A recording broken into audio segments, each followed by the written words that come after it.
¿Sabían ustedes que en África también hay un país que habla el castellano?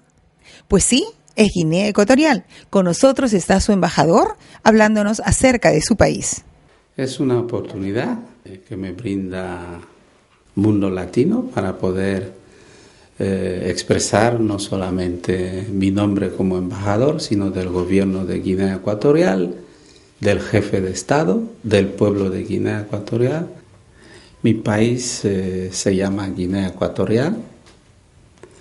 Es un territorio integrado por pequeñas islas y una vasta zona continental que está situado en África Central, concretamente en el Golfo de Guinea, con una extensión superficial de 28.052,46 kilómetros cuadrados de superficie terrestre